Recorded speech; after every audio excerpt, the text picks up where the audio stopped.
first emergency.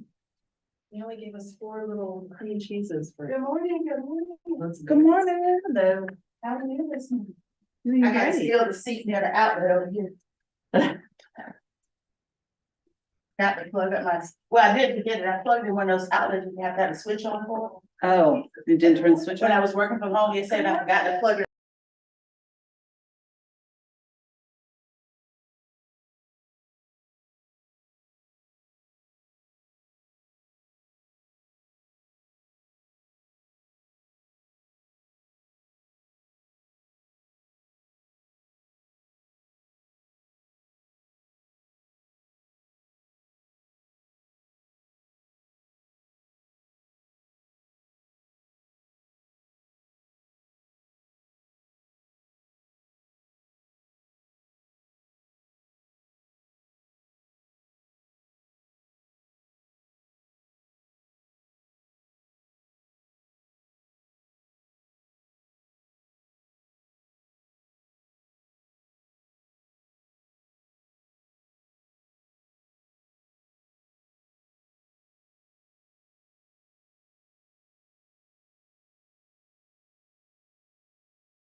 9:08.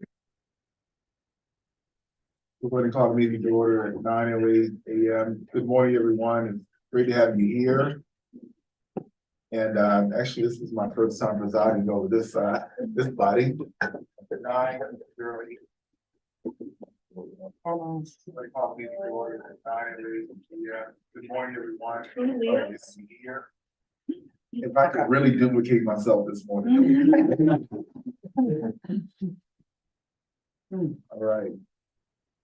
So basically, we have a short agenda today. And we will have quorum at the table in just a moment. And Mark Anthony's in there too. Okay.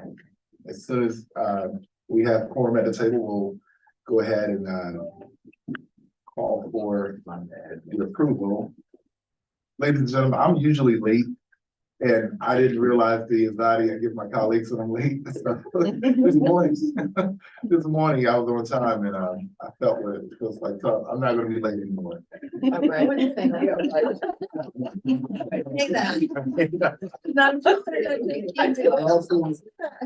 I'd also like discussion from the record.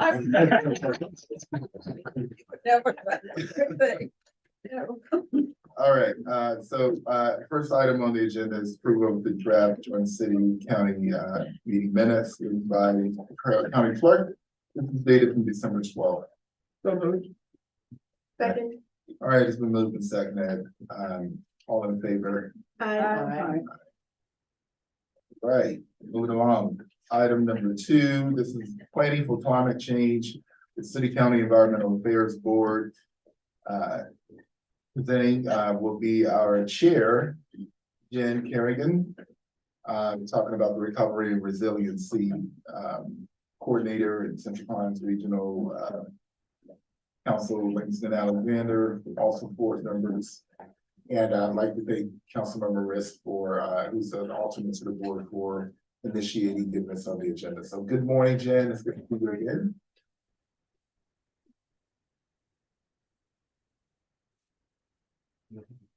Yeah.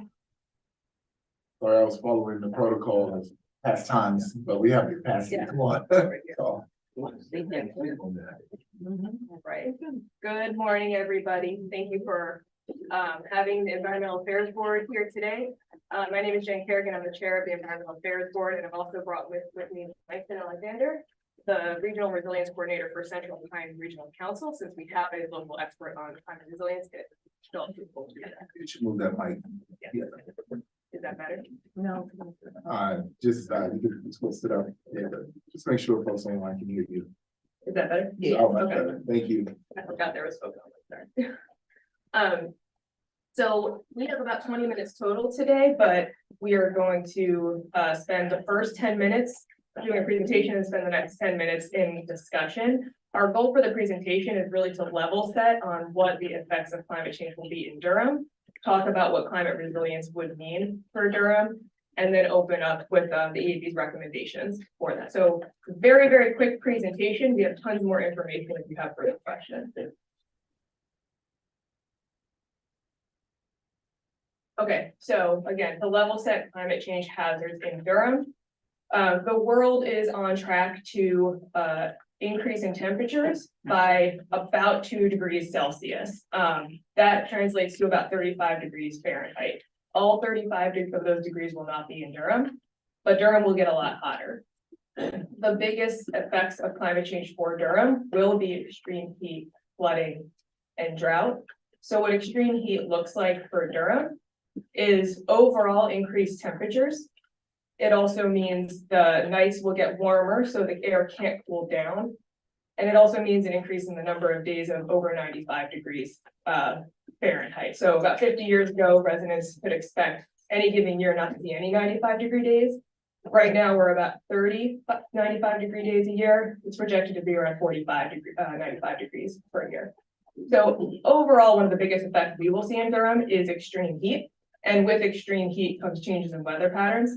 And some of the changes in that weather pattern means flooding. That's going to be mostly from increased number of storms and the increase of intensity of storms. We're nowhere near the coast, so the hurricane issue isn't as big of a deal for us, but we will see a lot of localized flooding in the same way that we already are now. And then lastly, ironically, we will have increase in precipitation, but we will also see an increase in drought, and that could lead to wildfire. So what this all actually means, impacts of extreme heat is not just like, it's gonna be hot, it's gonna be cold, it's gonna be wet, it's gonna be dry. This actually affects the people of Durham. So increased heat can increase acute health issues, like heat stroke, like interpersonal violence increases. It increases the energy burden for people who are paying for that energy for air conditioning, and it actually increases developmental impacts on children. For flooding, this can lead to displaced families if your house is flooding and we need to relocate people. We've already all experienced blocked transportation corridors with downed trees, down power lines. Also, flooding can increase a lot more blackouts, as again, we've already been experiencing ourselves, and also damage to some of our critical facilities. But climate change is not just about climate change. I think the one thing that I'd like to make sure that we all understand is that climate change is an intersectional issue that affects other environmental issues and other human issues. So climate change is both going to exacerbate existing challenges in Durham, as well as introduce new ones. Those with fewer resources now will be affected first and worst. So this is not going to affect us all equally, and that's important to keep in mind. So as an example, rising temperatures, just that one impact, rising temperatures, affects a lot of different things. It increases housing costs. It reduces food security because it makes global supply chains less secure for food. It actually increases interpersonal violence. There's been many, many studies about the increases of violence seen on extremely hot days. Increases hospitalizations for heat stroke, obviously, but also increase overall health outcomes like asthma, like cardiovascular disease, like lung disease. It stresses our energy infrastructure because more people are trying to use air conditioning at the same time, which can lead to rolling blackouts. And lastly, changing the biodiversity in our area as well. So it's our challenge right now to address these issues holistically. In order to talk about how to address those, I'm going to turn it over to Langston. Awesome. Thanks for having me. Yeah, so I'm going to talk a little bit about what climate resilience is, some examples of what some actions can look like, what a planning process could look like as well. So often you hear as a definition of climate resilience, the ability to bounce back. I mean, you kind of see that in this little graphic on the right here, right? There's a hazard, something happens, a storm, the functional capacity of a community drops down, and then there's a recovery period. And whether you can recover all the way is how resilient you are. But I also like this definition from the Urban Sustainability Directors Network, where they talk about thriving amidst changing climate conditions and hazard events. So I think that implies, weaving climate resilience into a lot of different everyday things, not just once a hazard hits, right? It's ongoing process that cities, communities, people take part in. So two terms that come up a lot in climate resilience, which can be a little confusing and jargony, that I just wanted to level set for everybody, is climate adaptation and climate mitigation. Climate adaptation, the actual unexpected effects of climate change. So heat is we already know that heat is rising. So how are we going to react to that? Mitigation is reducing the level of emissions that we're putting out so that in the future, some of those effects are not as bad. Most of what we talk about with climate resilience falls into that adaptation category, but you can see there's definitely overlap with mitigation as well. So both terms will get thrown around a lot. Sometimes they're both under resilience, sometimes they're not. Different people use them different ways, but this is often how you see them talked about sort of in a global setting.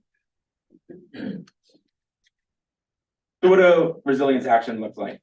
Well, climate resilience is a really broad topic, and it includes a wide range of activities from large scale infrastructure and construction projects down to small scale relationship building. And it's important that all those things sort of are seen as part of resilience. Some really common actions include moving structures out of floodplains, working with community organizations to empower and collaborate and fund them to address climate change in the work that they do already, establishing heating and cooling centers, installing air quality monitors and alert systems so people know when air quality is getting poor. And so how do we take this information, what climate resilience is, and start to plan for it? This process is a 5-step process developed by the National Oceanic and Atmospheric Administration. in collaboration with some folks at UNC Asheville, actually, so right here in North Carolina. Starting with understanding exposure. So what are those impacts going to look like for us? Is it, flooding? Is it extreme heat? And then assessing vulnerability and risk across, any jurisdiction you want to look at. So how different communities will be affected differently by those impacts. I would say those first two, Durham has done a lot of, right? We know what the impacts are going to be, and there's been several studies which we'll go over later on what those vulnerabilities and risks are. The third step, I think, is looking towards the future, is investigating options, understanding what different pathways we have and the costs and risks of those, prioritizing those and planning ahead, and then finally sort of taking action after that. So that's the broad scope. I'll pass it back to Jen. Thank you. So, to summarize where we are now, climate change is happening. We already know how to become resilient to it. And so we want to talk about what's already been done and therefore what the EAB recommends to do. And to be super clear, just because climate change is happening does not mean this is a lost cause. Like the human species is not ending. It's just there are things happening in our environment and we need to figure out how we want to respond to it, right? So we've already done a lot of things actually. Yeah, just to be clear. It's important. It's actually important, I think, to say sometimes, because if we are like a doomsday scenario, then it's like, what's the point of becoming resilient? That is the greatest line in the presentation of it. Human species is not ending, but that also means we have a responsibility to figure out how to be adapted. We've already done a number of activities in Durham. So one, and probably most, I want to highlight the most right now, is the city actually already has a goal in the new strategic plan to have a resilience plan by 2026. So I just wanted to make sure that was really highlighted. The next step in that plan is, quote, to build upon the Triangle Regional Resilience Assessment, which I'll talk about in a second, to develop a Durham City County Community Resilience Plan. So what we are talking about is just the recommendations we would make to address this goal that you already have. We are not making up a new goal here. There's also been $1.5 million in grant funding already to Durham County to address certain energy burdens from, again, increased heat often increases energy burdens. And then there's also been $25,000 to the SSDN to host community conversations. So there's already been some activity, and actually a lot more activity than you would realize. I'm not going through all of these, Langston is not going through all these, but the reason that we put this together, there are two things that I would like you to get from this slide. And by the way, all of these are linked. So if you receive the presentation via email, you can click on all of these and look at what they are. The two things I would like you to take away from this are, one, we have a lot of information about our risk and vulnerability. That third column, risk assessment, we have 1, 2, 3, 4, 5 existing plans or studies, action plans. There's a lot of information for those steps 1 and 2, is what does this have to do with Durham and what is our specific risk? We are not starting from zero. The other main takeaway I'd like you to get from this though is that we don't have a resilience plan. That one checkbox in the bottom left is North Carolina's risk and resilience plan, which is a resilience plan, and it's definitely something we should start with because it covers a lot of the impacts on the state, but there's nothing specific to Durham, definitely not street level or census tract level, at which we would probably need in order to make our community resilient, but there is some place to start. So again, two main points here. We have a lot of information to start with, but we don't have a resilience plan. So we're going to conclude here with our recommendation and then open it up to questions and discussion. The impacts of climate change and other environmental crises, because again, this is not just climate change, there are many environmental crises, are and will continue to affect Durham. So how and when we react to these changes is important. Again, the world is not ending. However, we need to decide how and when we are going to react. Not reacting is a reaction. It will still happen regardless of whether we do something about it. So we need to decide how and when we're going to react. What the EAB would like to recommend is that the city and county convene a joint task force or commission that will start with these three things. One, relying on our plethora of local experts, staff, universities, and others to educate themselves further. Inventory existing documents about our risk assessment and department level plans, because some of our departments already have department specific plans, but they're not really put together in a comprehensive way. And then move to step 3 of resilience planning, which is decide on priorities and direction. So what we're suggesting here is that we pull together what already exists and actually start setting some priorities and turn it into a plan to achieve that city goal. With that, that's the end of our presentation. We do have a longer appendix if there are questions that come up about some of this with some more information, but we will stop there and open it up to discussion and questions. Thank you so much. I just had a quick question before I pass it around. When we were doing the comp plan, were you all engaged in that process? Oh, yes. Okay, good. All right. Colleagues, I'll start with Chair Lofton. Thank you so much for this presentation and the work y'all are doing on EAB. I had a question. I know a lot of the presentation was around like the actual issue of climate change, but you brought up also really important points about the impacts on like people's health, and housing and food insecurity. I was wondering, what suggestions do you have around, you know, obviously we want to combat climate change and make sure we're minimizing that, but at the same time preparing for the fact that there are going to be those health issues. If you have suggestions or ideas that models that other counties or cities have enacted, like, you know, we have the public health office in the county. If there have been other counties that have like had increased services around asthma care, increased services around, you know, food insecurity specifically relating to climate change. Yeah, so that's the exact kind of question and kind of thinking through priorities that we're suggesting needs to happen now. In other, you can certainly speak probably more specific about what other cities and counties are doing, but yes, those are some specific examples of what might be in a resilience plan, which is, okay, for Durham, this is really going to affect our kids in terms of increasing asthma rates. So we want to make sure we're increasing services for asthma. It means we're going to potentially lose some access to some global food supply chains. We have a huge agricultural sector in Durham. Could we bring a lot more local food in Durham? That makes us a lot more resilient to food insecurity. That's the exact kind of resilient, that's kind of, I just want to highlight what you said is the impacts of climate change are not what we're talking about. We're talking about the impacts to our environment and to our people that we want to be resilient to. So that would be an example of what would go into a resilience plan. Yeah, and it would require multiple departments, city and county, and because the two things you just described are totally different from each other. So mine is one, my apologies, y'all. Dad was in the hospital, but he's out, so yay. I might have missed this portion, but yeah, I'm somewhat familiar with our North Carolina resiliency plan, right? And so I heard you kind of sort of talk about heat. When I think about, you know, Western North Carolina, you know, we've seen some drought.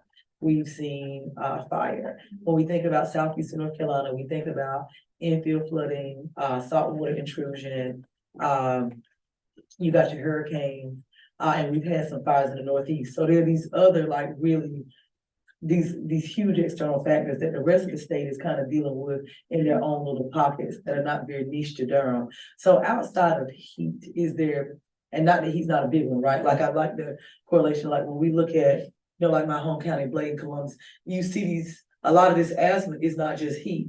This is flooded, there's mold in the walls, there's mold in the ceiling, and then you have this whole population of children, especially close to the Cape Fear River. You can actually look at the heat map and see, oh my God, asthma is like insane here. And how are we doing abatement for some of these issues, right? So, but outside of heat, like what might be another big one? Because again, the state is looking at this holistically, the city might, but what is something else that we could possibly be looking at? Maybe outside of some of the rolling power outages, which we have seen recently. So is there anything not in this report that in your volunteer expertise, you're like, Ms. Burns, this might be the one that we have to deal with in 5 years? So definitely extreme heat, like you said, but also localized flooding. So we're not gonna, we're not close enough to the oceans to get the effects of hurricane as much as our ocean counties will. So we will get a lot more increased precipitation from increased number of storms and intensity of storms. So increased amount of rainfall in any given storm. But localized flooding, what that means is it will not necessarily be spread evenly around Durham County. There will be some areas in Durham that get very intense flooding because we're already in a floodplain, or there's, you know, the way that we've done development, there's nowhere for it to go. So localized flooding, which like you said, leads to down trees, power outages. It also leads to mold and then kids' asthma. So there's the effects of these things. It's not just like, oh, it's a flood. There's a lot of effects that happen because of the flood, displaced people that can't necessarily go back into their homes. So localized flooding is a big one. And then the last one would be, ironically, drought. We're also going to be experiencing more drought, which can lead to food insecurity, but also wildfires. And wildfires have affect air pollution a lot. The other one I want to mention about extreme heat that I don't think we put in the presentation is increase of extreme heat plus drought and other things will increase the amount of air pollution we experience. So that's another big one that we'll experience in Durham. Thank you, ma'am. Yeah, so I think, and all this is to say, so we know a lot about what we're going to experience, so it's definitely not a like what's gonna happen, it's more just how we respond. Thank you, ma'am. Who's heavy on around? Thank you. Thank you for this report. It's great. And I want to add a little something else to this question about what's happening in our atmosphere. I've been serving on the EPA committee on this national one, and that has to do with forever chemicals. I'm sorry. And I'm sorry. So the EPA national and is local around the forever chemicals. And I know that Hall River has had a big situation to deal with there, but I have not heard this conversation in Durham. I've been talking to the county staff, but I think it's more in the city conversation around water and what's going on. Have you had any conversation around that? Yes, and also happy to follow up with you for a deeper conversation about it, absolutely, as the Environmental Affairs Board. But very briefly, so we talked about on the Environmental Affairs Board quite a bit. We've actually had some pretty recent presentations about PFAS contamination in Durham. We do have some level of contamination, nowhere near the level of the Hall River, of course. But our water is surface level water drinking sources, meaning it's literally lakes versus like groundwater underneath the ground. So it makes it a lot easier to contaminate surface water sources than groundwater sources. Right now, we have low levels of contamination, but that isn't zero, which means it's coming from somewhere. Our water departments are doing an excellent job preparing for PFAS contamination and making sure that any contamination that happens is cleaned up. However, with increased flooding, for example, the PFAS that gets into our surface water comes from the air and it comes from the ground, and flooding washes it all into the lake and then we drink it. So all of this will exacerbate any type of contamination of our drinking water in that way, because it washes it right into your drinking water. Yeah, that's, you know, the conversation has just kind of gotten pretty heated. These were people, commissioners and other elected officials from across the country. Met to talk about how it's impacting childbirth, heart attacks, it impacts our food. So it's very impactful in some states, even deeper than it is here. And it's easier to prevent than it is to clean up. The reason they're called forever chemicals is because it is very, very difficult, very, very expensive to Very clean the water. expensive, I mean, in the Wilmington area, for example, they have a whole water treatment center that is basically one giant reverse osmosis system, which is the only way to get it out. But it's, I mean, I don't even know how many millions of dollars that costs the city just to keep it running, because their whole water source is so contaminated, they don't have any other way to do it. Okay, I'd love to stay in communication around that, because Yeah, absolutely. this is a huge conversation nationally. Okay, we'll reach out. Thank you. Thank you so much. I really appreciate your leadership, the EAB, and also the collaboration with Central Pines. I remember when this Triangle Resiliency Plan was done back in 2018. And I know Tobin Freed, who is our county sustainability officer, I'm sorry we did not invite her to join us today, but I know she's been very involved in these efforts. And I think this, you talked in the beginning about the intersectionality. I mean, this is, you know, this really impacts everything that we do, especially, you know, with county services and the most vulnerable people that we are trying to take care of. And I know I think this is a great moment for us to really focus on this in an intentional way. We have incorporated this into our comprehensive land use plan. And you know, how we move forward with our built environment is really, we can really have an impact. And it's also with implementing our transit plan, all those things, and the things that we're doing in the county around creating a sustainable local food source. We just bought land to create a farm campus. So this is a great moment, I think, for us to convene this task force. You know, we're also in our budget discussions right now. So whether this needs any type of support with funding, this is the perfect moment for us to move forward with this. One suggestion I have is, and I know you reference it in here, but I do think Durham Public Schools should be really front and center with this task force because, you know, again, the intersectionality of all these issues, our schools are front and center. And I know with a lot of communities in the United States, when they're looking at decentralizing the power grid, years ago, I was working with Commissioner Carter before the pandemic on getting solar energy on top of all of our schools. So that when there is power outages, our schools become safe havens for people. And they are distributed throughout the community, like our schools being the center of where people can go for whatever reason related to climate change. So I think, and they own a lot of land. So I think that I would suggest that the task force actually just be city, county, and Durham Public Schools. That was one of my recommendations on that. There is, the city completed a study on resilience hubs, which are both physical locations and programming. And I know a lot of other communities have used schools or libraries as the physical location of some of those resilience hubs. Great, thank you. And thank you also for pointing out, I just want to mention, one other reason we're excited to be doing a presentation today is, again, the goal is to have a resilience plan by 2026. Y'all are looking at the FY25 budget right now. Might suggest that there's some resources to convene this task force in that FY25 budget. It doesn't mean it doesn't exist, but we haven't seen any resources allocated to that yet. Yeah, no, it won't happen unless we say we're gonna do it and we're gonna allocate resources. Thank you.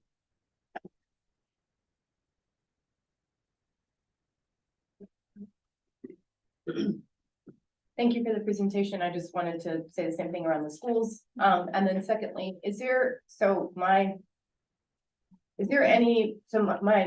I guess the task force will also investigate this. My guess is we're gonna also see larger population migration than we currently have modeled because of what's gonna happen in Eastern North Carolina, which is that much of what is there is not going to be there long term. And so then as we're modeling for that or thinking about that, I want folks to realize that people are gonna move west as things happen on the east, like on the coast. And so that's just the other piece I want highlighted, and folks really think about, you know, what is the strategy around climate migration, right? Like, or climate refugees, I guess is what they're called. We're seeing that right now at our border as much as folks get mad. So that's all, and just thank you for the presentation, and when we're ready, I definitely want to figure out how we move this forward.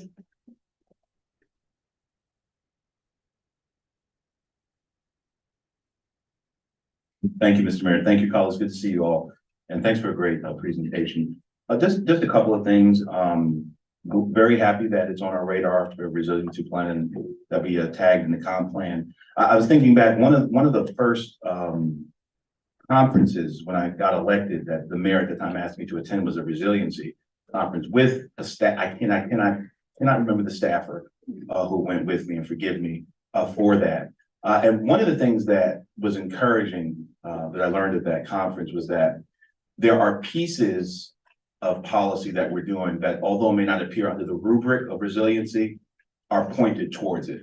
I remember one of the graphics that caught my attention were heat maps in cities where certain neighborhoods, you can figure out which one, because of lack of trees, had higher, effects of heat. So Durham is very intentional on planting trees in neighborhoods, not under the rubric of resiliency, but pointed towards that.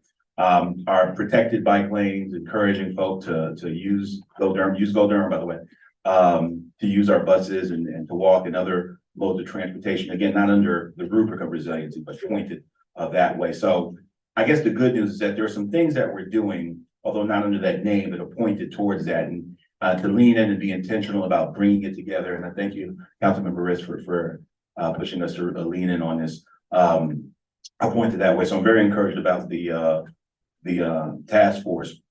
I will say, one of the things that I'm concerned about, and I think one of the things we need to keep an eye on is, in April, I'm gonna assume leadership of North Carolina League Municipalities. And one of the things we're realizing is, we have climate change, climate deniers, in our legislature. And particularly when it comes to our built environment, and Commissioner Jacobs, you pointed at this, wanting to put things in our UDO and things in our place that build in resiliency, but realizing that we've got a pretty treacherous legal landscape to navigate sometimes in terms of how we do that. So, but it's something I've made clear that it's a priority for me, and I think it should be a priority for our state and our cities as well. Particularly if there's not going to be funding coming down when we face crises as municipalities. So just want to put that on the radar. I'm looking forward to the task force, and congratulations to Durham on the things we've already been doing. We haven't been calling it resiliency, but they are pointed towards it. And I think this is going to be great work. Thank you, Mr. Mayor. Thank you, colleagues. Thank you, colleagues. And a lot of what I would have said has already been said. My first, obviously this is a priority of mine as well. My first official meeting was a convening of Ellaby Creek and EAB, a joint meeting to talk about how we can be more inclusive in our development process. And I think that as we are looking at this, I know we oftentimes tend to, we get a priority and it's like, well, this is what I promised, or this is part of, whatever. I want to make sure that we are, thinking about this holistically and how it integrates in everything we do. So when we get to the point of the budget, I hope that we'll also think about when we're putting these priorities forward, that they are integrating with, as a culture within our other priorities, and not a standalone priority. If that makes sense. I think that's the most sustainable way we can actually address these priorities. So I would implore my colleagues to think of it that way as well. Yeah.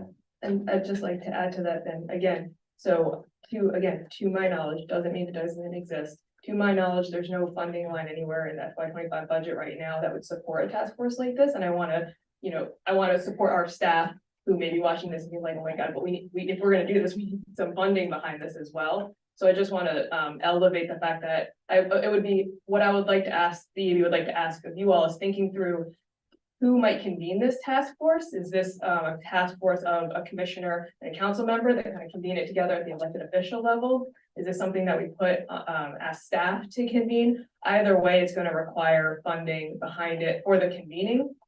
Central Pines may be able to help in some way with the convening process. I think it's also worth asking Central Pines at what level, in what way they can help convene. But the staff, in order to support and actually do these department level inventories of what exists, to Councilman Middleton's point, some plans already exist. We will need some funding behind this so that the staff can support this. I'd like to suggest that the chair and the mayor meet with the city and county manager on just making a recommendation about how we move forward with this. I'm also a really good delegator, so I'm gonna say you might want to take that on. No, we can have that conversation and talk to the managers about it. But well, I don't want to, you know that saying, the Kim was a course designed by committees. I don't want to do committee work right now. But what I do want to do is meet with you all to see where is the best starting point. Well done. Right, well, I mean, just in terms of, the structure that it might be, and Right, something that we can agree on to get into our budgets and that kind of thing, just high level. yeah, we'll get that going. I think that's the appropriate place where we, figure out where to start. Councilmember? I do have one question, so I don't know if I can ask a question. So obviously resiliency is an end in of itself for Durham, right? But it's also, as I understand, there's also opportunities by having a resilience plan. It also creates opportunities for additional federal funds that would require us to have a resiliency plan to draw this federal. So what's the opportunity? Again, it's an end unto itself, but what's the opportunity also for leveraging federal dollars with a plan in place? Yeah, it will certainly be easier to leverage federal dollars that is gonna come out of the federal government for climate resiliency if we have a plan in place, because a lot of this funding, there's a lot of funding right now under the BIL and IRA, but there's gonna be future funding as well. If we don't have a plan in place to kind of tie that funding to it, it may be difficult to be able to apply for it. So yes, in order to achieve climate resiliency, which is the end goal, and again, sustainability is an end goal. So if we want to achieve climate resiliency, we would need a plan in order to get there. The plan itself will require work to put together and also implement, but the implementation might require moving around some funds from how we do things now. It may require new funds as well, and having that existing plan in place, we'll be able to tie dollars to specific things. Right now, we don't really know what to tie dollars to because we don't have anything put together. Yeah, there is so much federal funding available. And it sort of ties to all of the clean energy funds as well. So, yeah, we'll get on it, but get ready to be deeply involved with it. Yes. Councilwoman Riss is gonna take it on for us. I want to add one more thing, because I didn't hear this in the conversation, sorry if I missed it. But I think it would also be important to incorporate, the impacts of northern Durham, like the Hema and Rougemont, that are gonna be happening. Due to the Person County had approved that plant. And that's gonna have significant impact on our Bahama and Rougemont residents and their water quality, especially since a lot of them are on well water too. Incorporating that into this discussion. Yes, you'll be happy to know that Environmental Affairs Board was briefed on the Mariah Energy Center last month. And we're looking into what the effects will be on Durham and what our recommendations might be for that. Yeah. Thank you. All right. Thank you. Thank you. Thank you. Great information. And you did say we had access to the extended version, right? The appendix. Okay. Yeah, what we sent you was the whole presentation with the appendix. Yeah. It's also Okay, got it. Yeah. Oh. There it is. Thank you so much. All right, item number 3, joint city county, the DPS, the Trifecta Housing Initiative. Councilmember Caballero will lead us in this discussion. Thank you, Mr. Mayor. And there's no fancy presentation. This is just a conversation for folks. So, this started based on our last joint city county meeting. I guess it was in January, where folks came and presented around our homelessness ecosystem, our community of care. And there's been just conversations in general on what's next for our housing plan, because we know Forever Home Durham is a 5-year plan, and that is nearing the end, and every dollar is allocated. We also know that both the county and the city have dedicated large amounts of ARPA funding towards housing, and those dollars are also now allocated. And so the question has come up, what's next? And so I've had some brainstorming conversation with Russell Pierce from Housing for New Hope and others, and the goal is to create basically a work group of several people who are involved in housing. And when I say housing, I mean broadly. So not just around LIHTC funding or rent assistance or any, piece of this permanent supportive housing. It is an idea of how do we map all of it? And then the group would provide recommendations. And the big goal is to have both or all 3 county schools and the city. And I have already had conversations with the mayor, with Chair Alum, and with Chair Umstead around support. I've also had conversations with City Manager Wanda Page around what kind of staff support we were going to need from the city. And Russell Pierce and I have also just talked about different other folks maybe from the Chamber, from Durham Tech, from Duke, from some of our other large employers, folks from private philanthropic organizations, because what we think is going to have to well, what we know is it's gonna have to be private-public partnership on some of this. It can't just be government. So that is the idea. And I saw my next step is coming to this joint city county meeting to get kind of buy-in from elected leaders sitting at this table around next steps.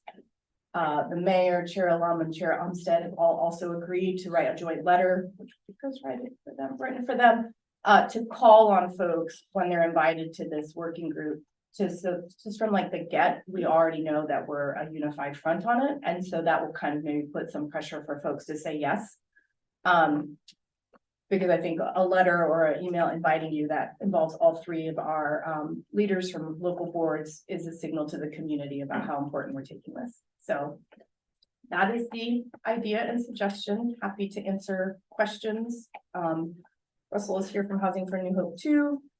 He's been a great brainstorming resource. And again, some of the things we're thinking of including folks from planning and transit, because we know land use is so important and so is transit.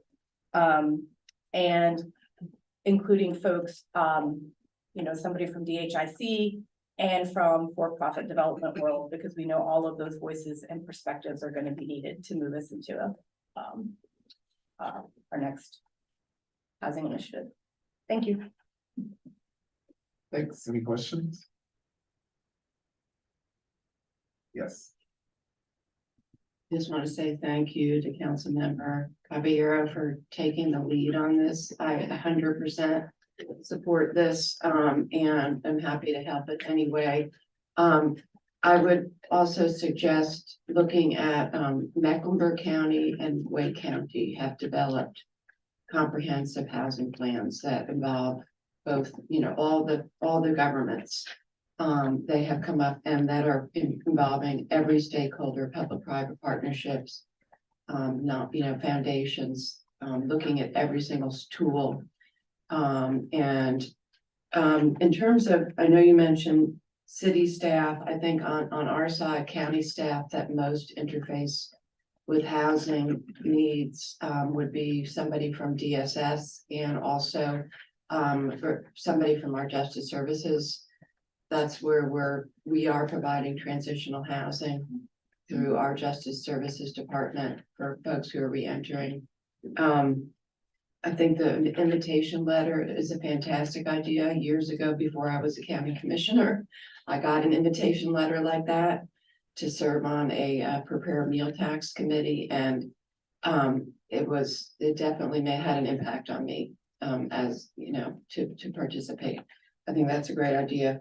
And also I would suggest financial institutions like self-help as well.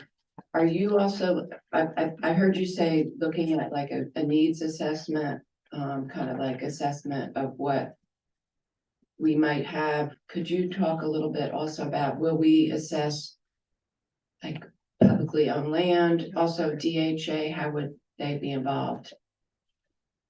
Can I respond to that? Yeah, so I mean, I can go through the entire list of folks that we are brainstorming around.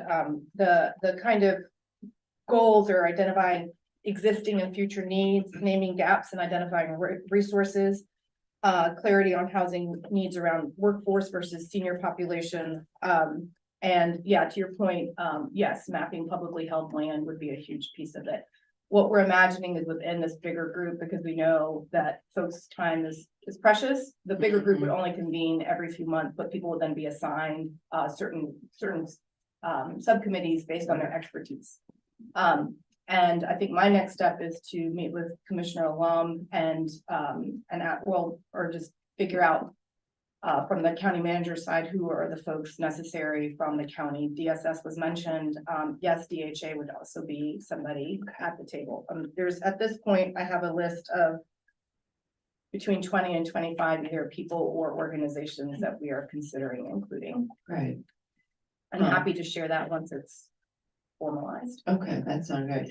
And then, I feel like part of our challenge is also the preservation of.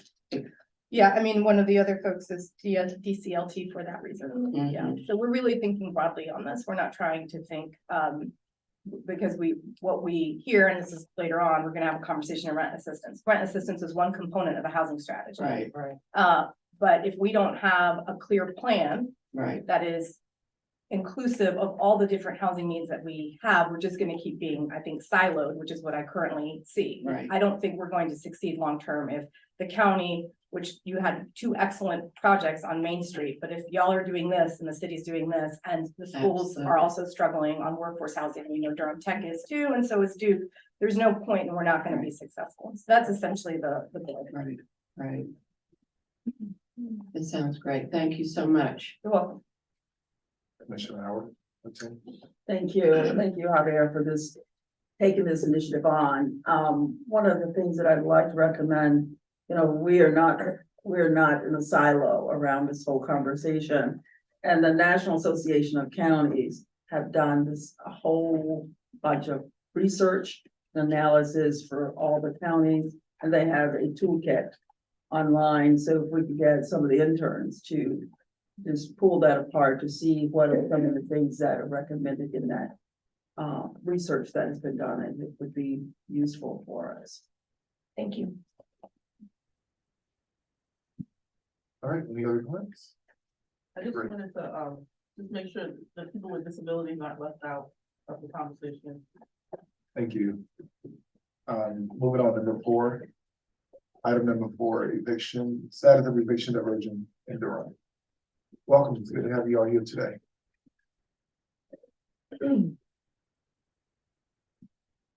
Thank you for having us. My name is Maggie Skatichin. I'm the Director of Department of Social Services, and with me is Megan Rush. She's one of our program managers. So we're here today. We came last year to talk about how we are going to be losing the federal funds that were given to us during COVID, as you know, as ERAP or NCPRO. That federal money is not going to be coming to us again, and we have depleted it as of January. So we are now relying on our budget, which is about $150,910. As of this month, we will probably run out of that as well. Durham saw the highest of the adjustments in 2023 since pre-pandemic.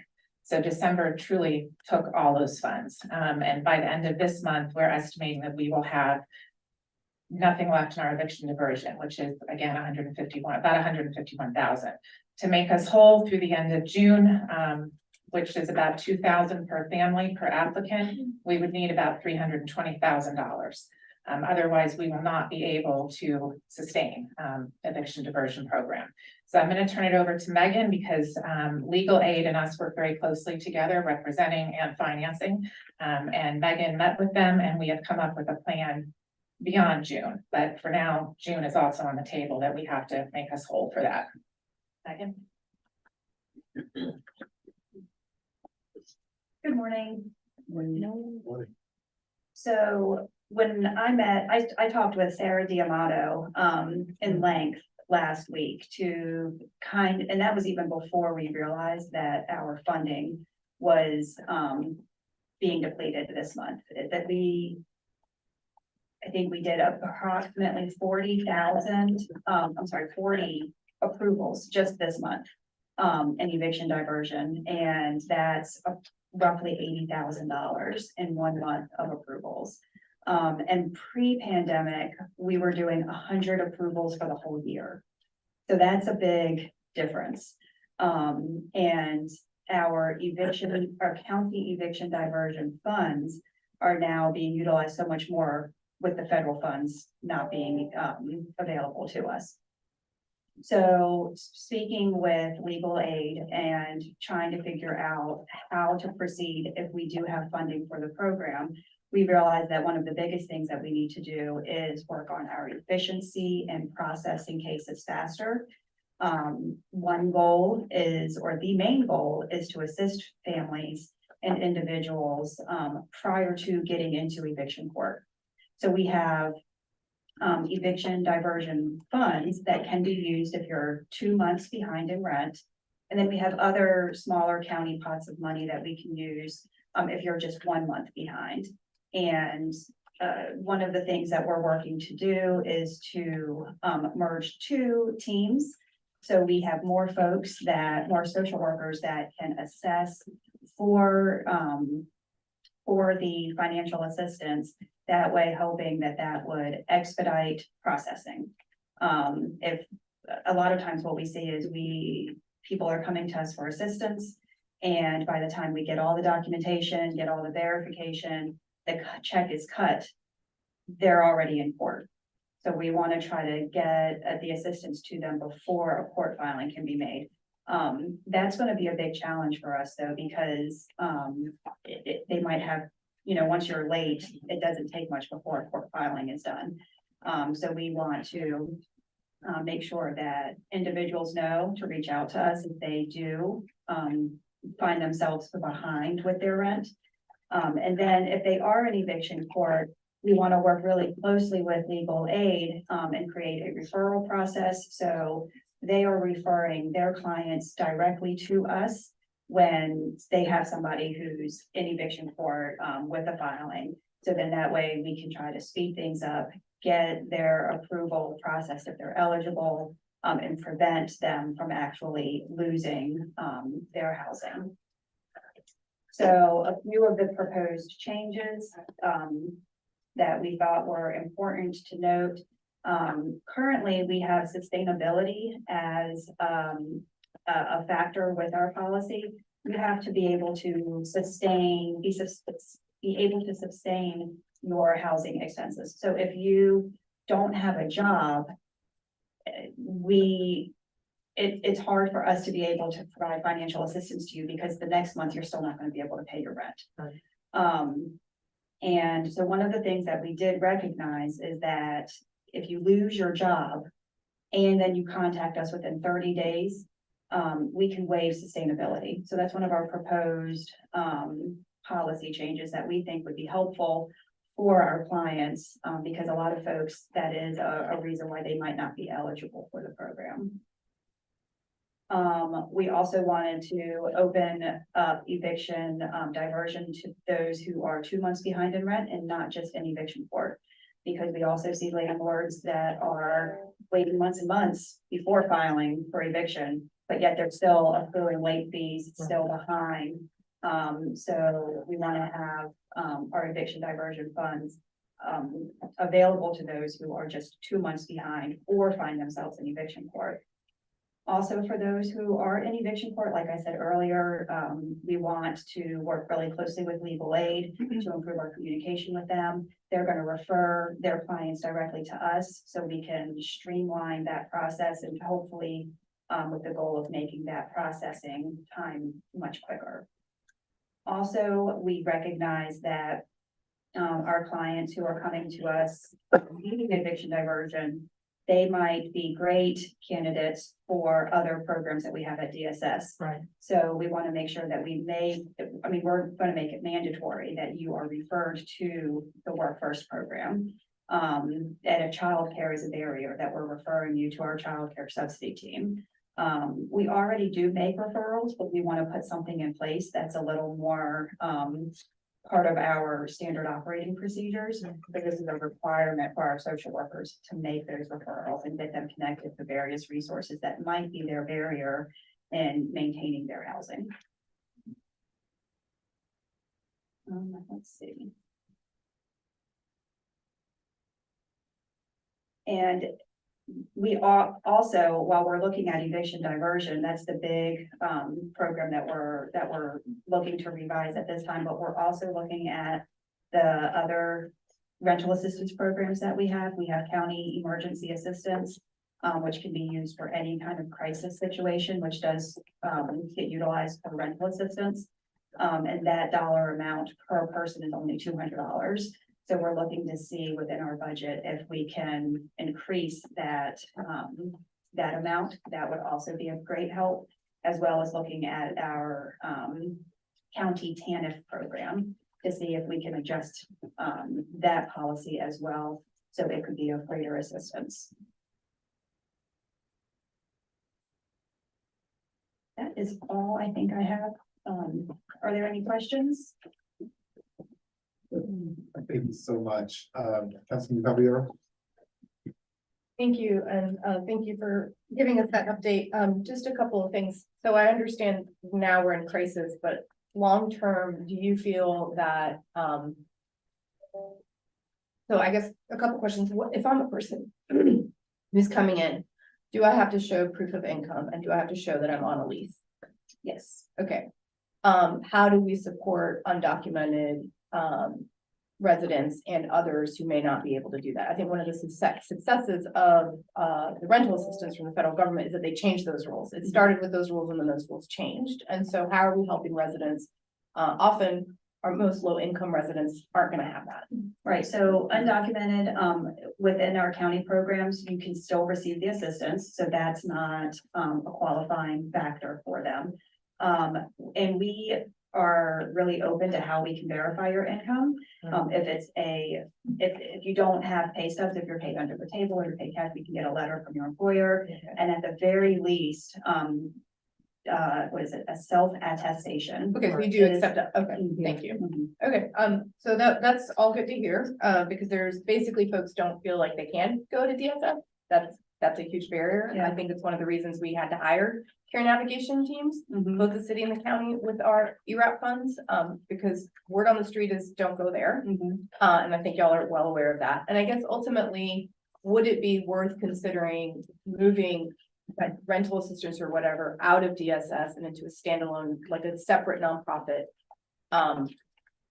Because we know that there were challenges with ERAP and a lot of those care navigators were able to really get people through the system. And then is it something that both the city, I mean, in my mind, I'm like, we should just fund a nonprofit, the city and the county matches, we do rent assistance and we get government out because they can just get the dollars out a lot faster than government can. So, I was not here during ERAP, but I know that, DSS took that on.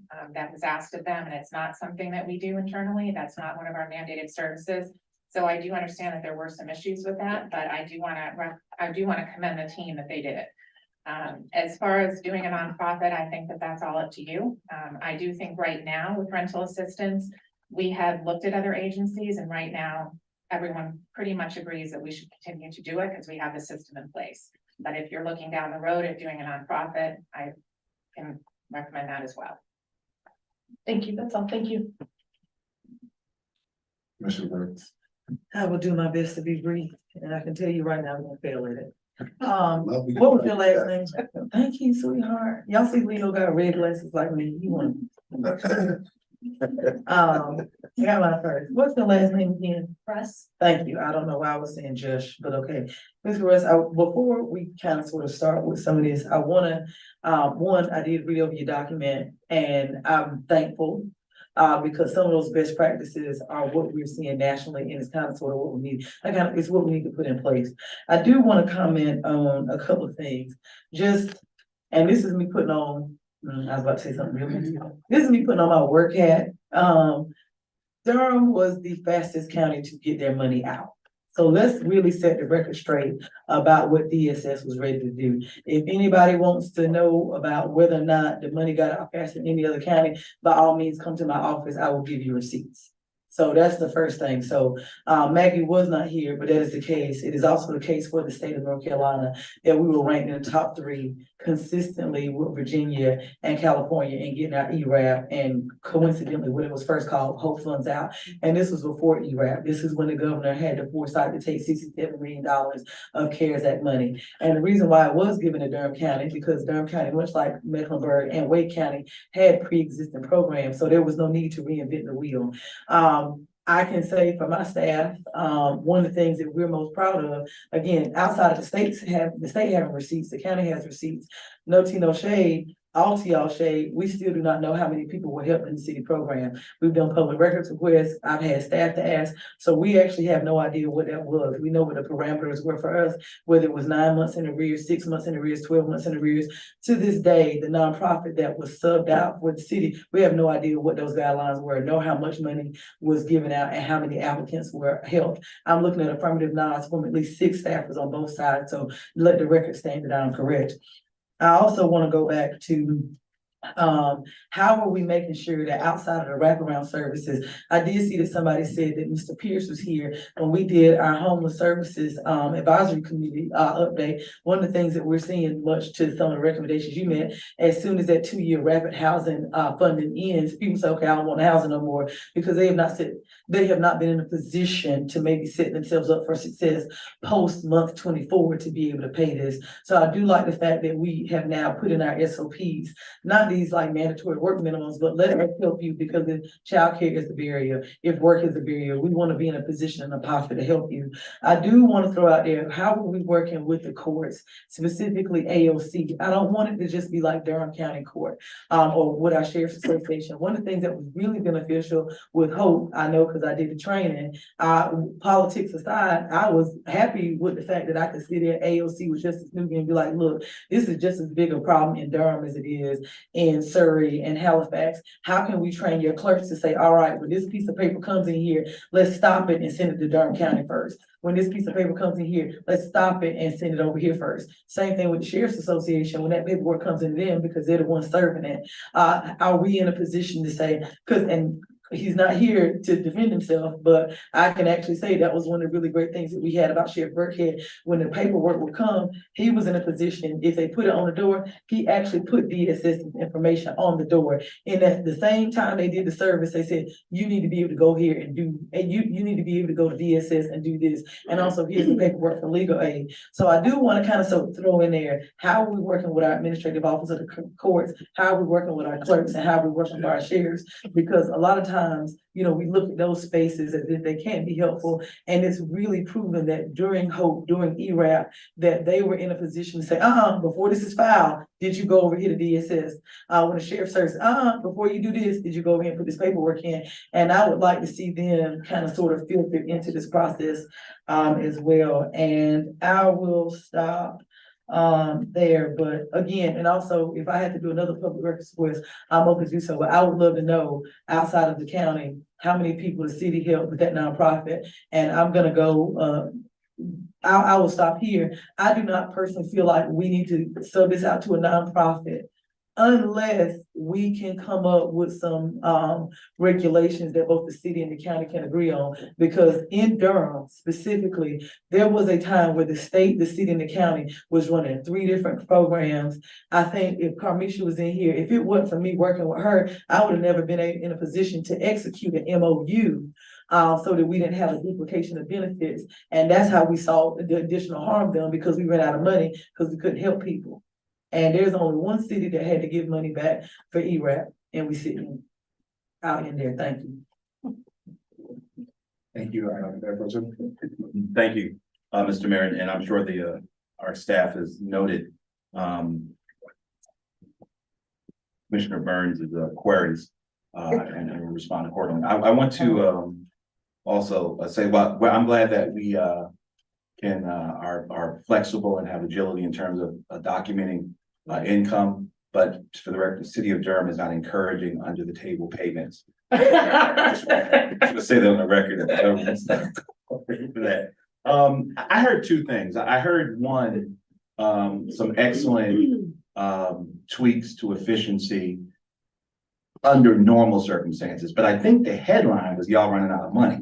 Was the first thing I heard. So I'm glad to hear about how you would operate under normal circumstances, but I want to get back to the headline. Yeah. Is there implicit in there an ask or a suggestion for an emergency infusion from these governing bodies, 1, and 2, was running out of federal funds, did that come as a surprise to y'all? Was there not a date certain when that was going to happen? No, it did not come as a surprise. We didn't have a set date. We came last year and said probably February or March is when we would be out. We did not have any idea what December would look like at that time. And December, again, was the highest month since pre-pandemic. So by January, those funds were depleted. So yes, we had come to you all and said, we're running out of money soon for the federal dollars. We just didn't have a set date. So it didn't come as a surprise. And yes, right now we are asking that for the community, because again, at the end of this month, we will be depleted, and to continue the program, we would need about 320,000.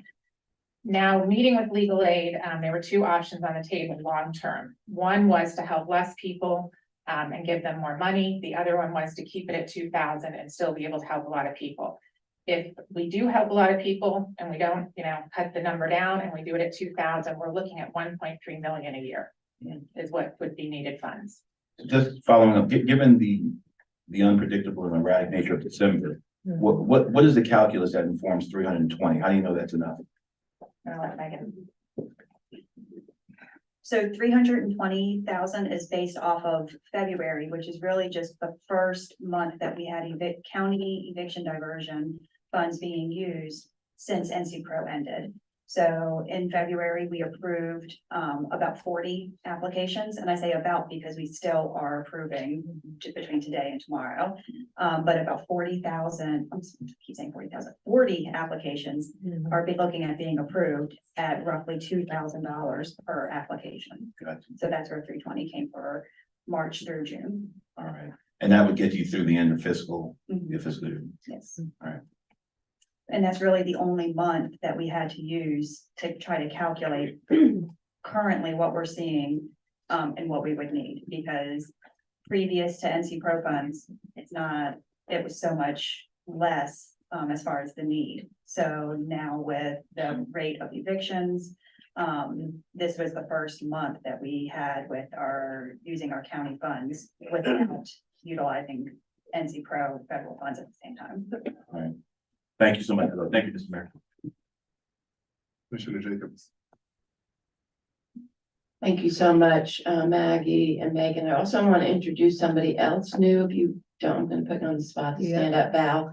This is our new deputy director, Val Damberville, who's with DSS. And so thank you for being here. And I participated recently in a meeting with Val and all of our, and Megan, some of our DSS leadership who runs these programs, and probably about 10 folks from legal aid who are working on eviction diversion. And so I really want to applaud the staff for this approach of collaboration and communication, working together to say, hey, how can we make this program better? I mean, this is to me is like an example of government working well with people saying things are not working and let's change our policies. Let's change our process to address some of the issues. And also to be transparent, Maggie circled back to legal aid and was like, hey, do you guys want to run this program? And they said no. Right. So they said, no, at this point, they would like the county to continue to run it. This is not something that our staff wants to do. This is a non-mandated service. I'm chair of the DSS board. We have many mandated federal and state programs, but we know that housing is linked to every single thing that we do. And so our staff is stepping up to do this. So I want to applaud you, Megan, and all of your staff to do this on top of everything else that we're asking them to do, but because they know that people need this. Right. So I really am excited about these new policies. They're going to remove some barriers. We have to get in front of this before the eviction filings happen, because I met somebody recently at the coalition forum we were at, who told me they're working with a city of Durham worker who is now living in a hotel because they got evicted, and because of the collateral damage of that eviction filing, they're having trouble finding another place to live. So we need to address that collateral damage, but also to your point about leading the housing plan, when we look at the data from the state, the most cost burdened people in Durham are our renters. And so we have to have this multi-pronged approach. And I would like, in terms of how do we address this critical issue right now, because I agree with you, Mayor Pro Tem, we have to do something now. Another thing that came to light is that we have allocated, I believe, $700,000 the county for our low income homeowner relief grant program. The city has allocated $500,000. We have $1.2 million sitting in there right now. It's not being fully utilized. So one possibility is we could maybe look at doing a reallocation of some of that money, even right now. I don't know, the managers would have to discuss this and our staff. But Maggie, would you address that? Do you know how much we have spent out of that money so far? And whether we could look at reallocating some of that funding? I don't have the exact amount, but you are correct. I know that this year and last year, we did not fully use that funds and we left a lot of money on the table. So I Yeah. can get the actual amount that we are at now, but I don't have it in front of me. Yeah, I think the last thing that I saw was we have spent, it's over 400,000. But that's still, we still have a lot of money sitting there and this is a critical need. And I think this also ties into what you asked, or Maggie, I don't know if it's slipped by people. But the second thing is looking at our budget for next year, that the amount that you're projecting that we're gonna need for rental assistance. It's for next- 1.3 million. Now, that's not, we had $26 million in federal money. That's that- right.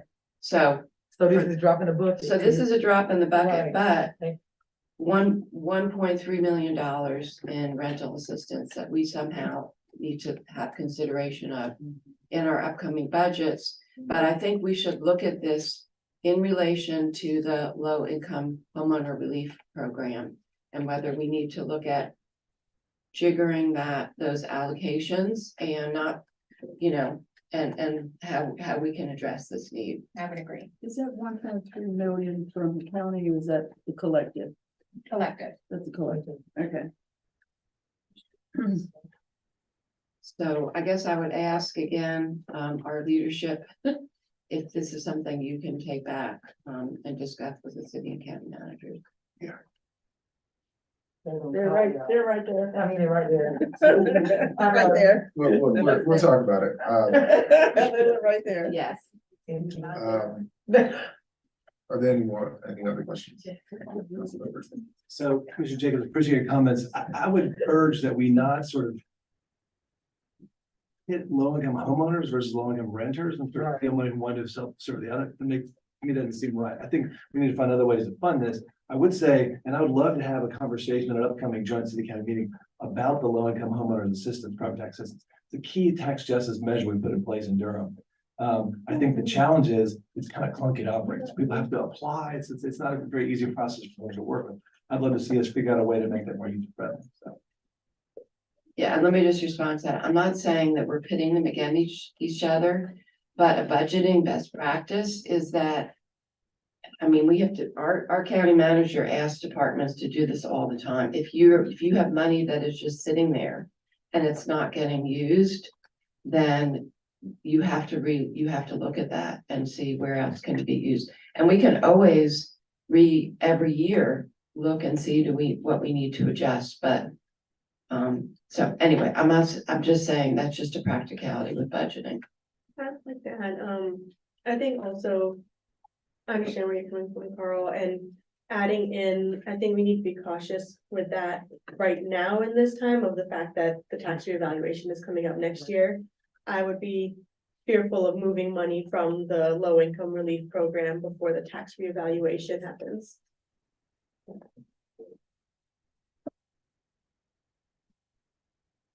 Yeah, and I just had a quick question. When you all, when you're engaging with, program participants, are you getting information? I honestly don't know a lot about the mechanics of the program. Are you able to get like information around what got them to this point? Yeah, so one of the things that we have to go over is what crisis occurred that led you to being unable to pay your rent. So, we do, I mean, I could give you a bunch of different examples, but we do talk about that. Social workers are supposed to then, try to assist them outside of just the financial assistance. So providing, those referrals to other community resources. What are the barriers? And, if their income dropped because they just aren't getting the number of hours that they used to, talking to them about, perhaps you need to find another job because this is what your monthly outgoing expenses are, and you're only bringing in this much, so having those conversations. But there are, to answer your question, yes, we do know why, what crisis led them to needing assistance. Gotcha, thank you. So with that being said, would you all be able to make recommendations as well on what could be more preventative? And I ask that question because I always look at this from the other side. Mhm. And I want to make sure that, supporting our neighbors that are most in need is a top priority, because a crisis, I mean, we ever been in a crisis that hurts Mhm. really bad. But my hope is that we can prevent as less people to getting to that crisis as possible. And I want to make sure that our priorities should be, the priority of preventing it is just as aggressive as the priority of responding to it. And so that's the behavior that I'm trying to evolve in Durham, that I don't see much of. I see us always responding, Mhm. but I don't see a lot of preventing. So one thing that, from the program side, that we would love to have more of is landlord interaction, landlord engagement. Because we do see that rents are going higher and higher, and families are just getting priced out. So, I mean, sometimes the crisis is that their rent move, got bumped up. Also landlords were expecting our federal funds to be able to provide assistance. So they were raising rates on houses, or rents, knowing that if the tenant can't pay, that DSS would pay. But now that we don't have those funds, they're not getting paid. I mean, so much rent has gone up higher and higher over the past, since COVID, because of all the federal funds that we have pushed into the community. And now that those funds aren't there, and the rent, they haven't come down, like they're just going higher. So that's something that we definitely look at. I will say, I know that there used to be a landlord engagement roundtable, and that's one of the things I plan on bringing back from the mayor's office. I know that this conversation, we need to go deeper into it as well. We don't really have that capacity today, but hopefully this is one of the things we talk about in that in the task force we put together. Yeah, I just want to say something because the reason we're in this predicament is because people during the pandemic, there was a eviction moratorium. Some folks got behind, but some people just got pushed out of their housing. And this was deeply felt in the Latino community. So Sarah saw me in the courthouse several times last winter. People who had been longtime renters, 20 years, often in substandard housing, who had improved things, living there, never been compensated for that, never gotten, rent lowered for fixing properties out, getting pushed out, and it happened month after month after month. So this isn't about behavior. This is about people being greedy. And Durham is cooler now, and they're pushing out folks who had been renting from them for decades. And it was a mass problem, and our courthouse was full last winter, and I haven't spent that much time in there this winter. It was appalling. And when we tie profit to housing, this is what we can expect.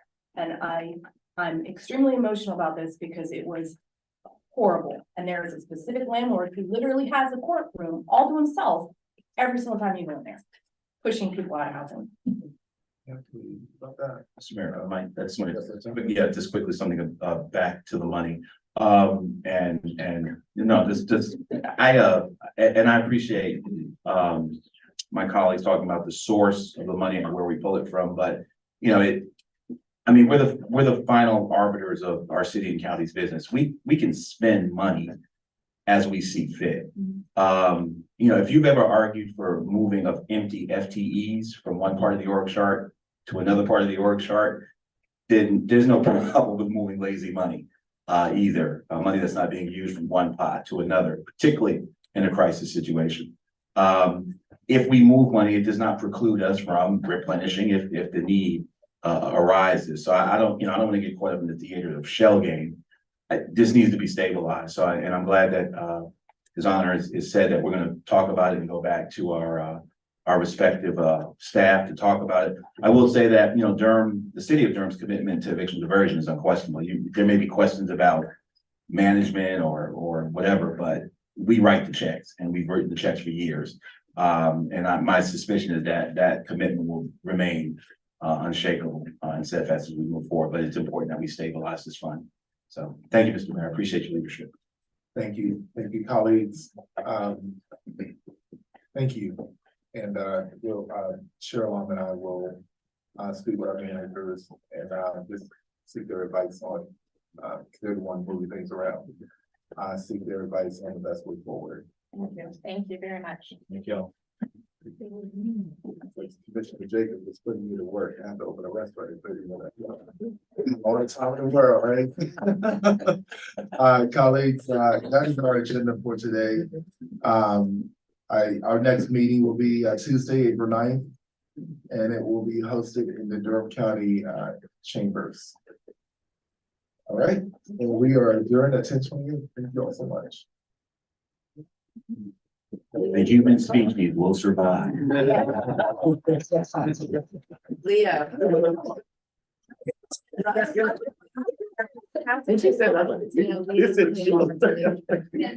We will do